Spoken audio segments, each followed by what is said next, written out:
কেউ যদি বলে যে এটা দুলাল ভাইয়ের বিকাশ নাম্বার, রকেট নাম্বার কিংবা ডাক বাংলা নাম্বার কিংবা কোনো ব্যাংকের অ্যাকাউন্ট, কেউ কোনো টাকা পয়সা দিবেন না। কোনো টাকা পয়সা দিলে আপনাদের এটা হবে ভুল।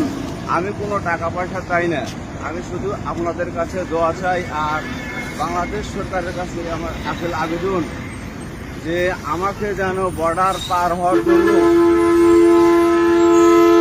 ভিসা যেন দেয়, কয়েকটি বর্ডার পার হওয়ার জন্য যেন আমাকে ভিসা দেয় বাংলাদেশ সরকার। এই জন্যই আমার আসসালামু আলাইকুম। প্রথমে আপনাদের কাছে আমার সালাম রইল, আসসালামু আলাইকুম।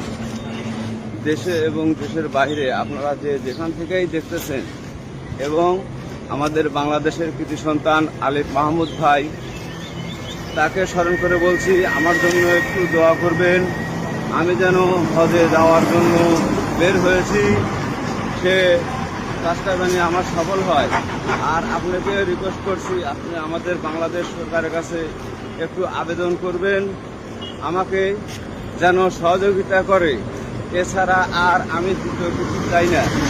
আমাকে যেন এই কয়েকটা রাষ্ট্র পার হওয়ার জন্য যেন কোনো সমস্যা না হয়, এজন্য কোনো বর্ডারে যাতে যেন আমাকে আটকানো না হয়, সেজন্য সবার কাছে আমি দোয়া চাই, উন্মুক্ত চাই।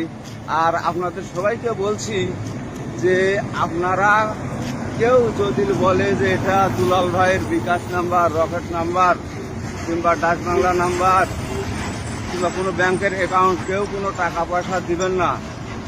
কোনো টাকা পয়সা দিলে আপনাদের এটা হবে ভুল। আমি কোনো টাকা পয়সা চাই না, আমি শুধু আপনাদের কাছে দোয়া চাই। আর বাংলাদেশ সরকারের কাছে আমার আকুল আবেদন যে আমাকে যেন বর্ডার পার হওয়ার জন্য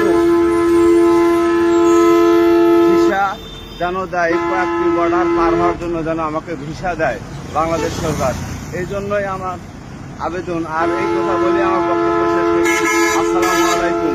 আমার জন্য সবাই দোয়া করবেন, আমি সবার জন্য দোয়া করি।